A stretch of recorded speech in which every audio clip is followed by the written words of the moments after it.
আসসালামু আলাইকুম ওয়া রাহমাতুল্লাহি ওয়া বারাকাতুহু। সবাই কেমন আছেন? শুকরিয়া জানাচ্ছি আল্লাহর কাছে, আলহামদুলিল্লাহ।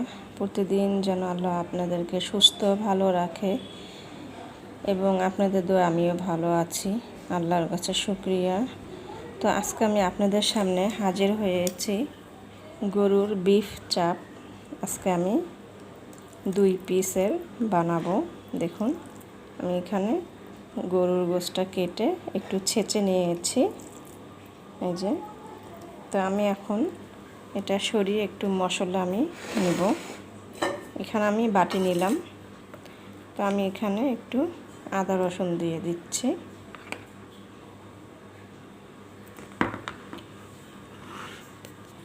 দিয়ে দিচ্ছি ধনিয়া গুঁড়ো,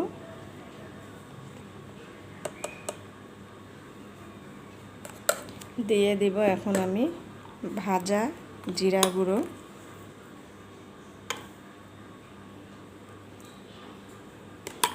দিয়ে দিচ্ছি একটু হলুদ,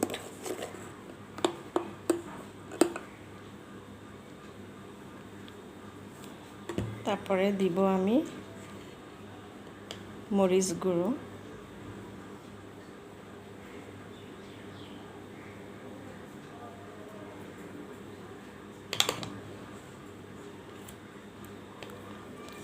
পরিমাণ মতো লবণ দিয়ে দেব,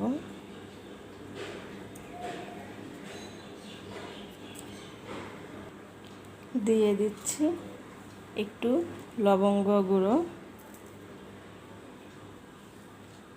এখন আমি দিব একটু কর্নফ্লাওয়ার,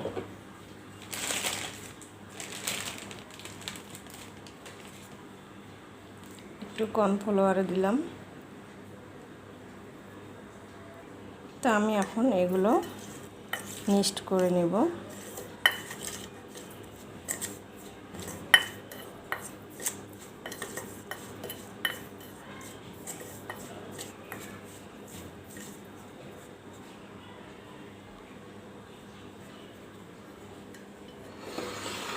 এখন আমি গোশগুলোয় দিয়ে দেব।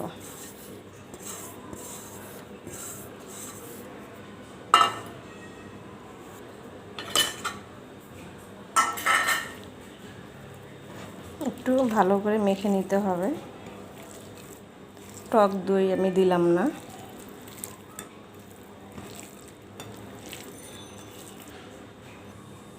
তো আমি মেখে নিলাম সব কিছু মশলা।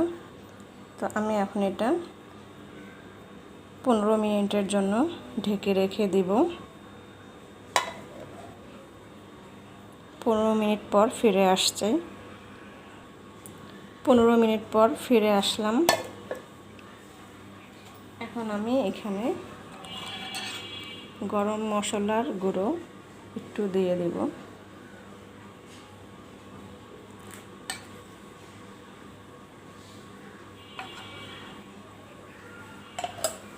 দিয়ে আমি আবারও একটু মেখে নেব।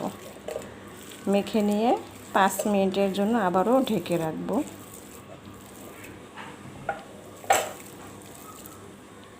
মেখে নিলাম। এখন আবারও 5 মিনিটের জন্য ঢেকে রাখছি। 5 মিনিট পর ফিরে আসছে। ফিরে এলাম 5 মিনিট পর। এখন আমরা এগুলা তেলে ভাজবো, গোশ চাপটা। চলুন তেলে ভাজানো যাক। চুলাতে আমি কড়াই বসাই দিলাম। এখন আমি সরিষার তেল দিয়ে দিব।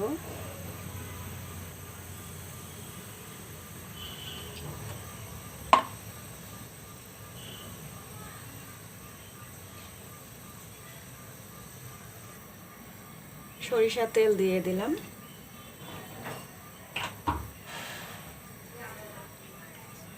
এখন আমি গোশের চাপটা দিয়ে দিচ্ছি। বিসমিল্লাহির রহমানির রহিম।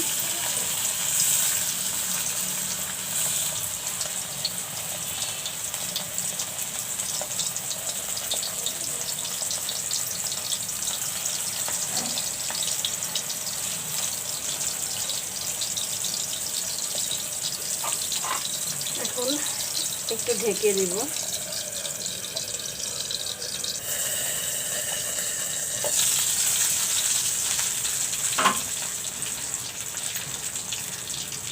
দেখুন বিফ চপটা ছোট হয়ে গেল।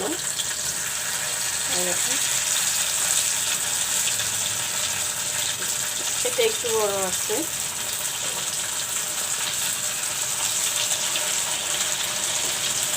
এই পাশ করে দিলাম আমি।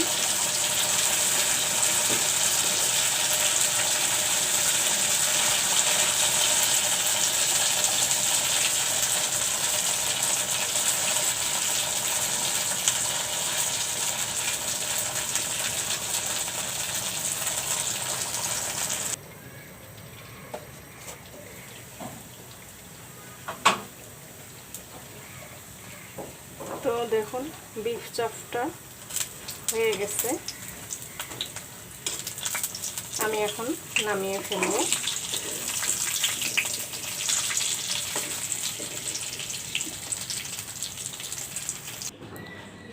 হয়ে গেল বিফ চপ। দেখুন কত সুন্দর চাপটা হয়েছে। তো ভিডিওটি ভালো লাগলে কমেন্ট, শেয়ার, বেল বাটনটি ক্লিক করে রাখুন। তো সবাই ভালো থাকুন ও সুস্থ থাকুন এই কামনা করে রেখে দিচ্ছি। আসসালামু আলাইকুম ওয়া রাহমাতুল্লাহি ওয়া বারাকাতুহু।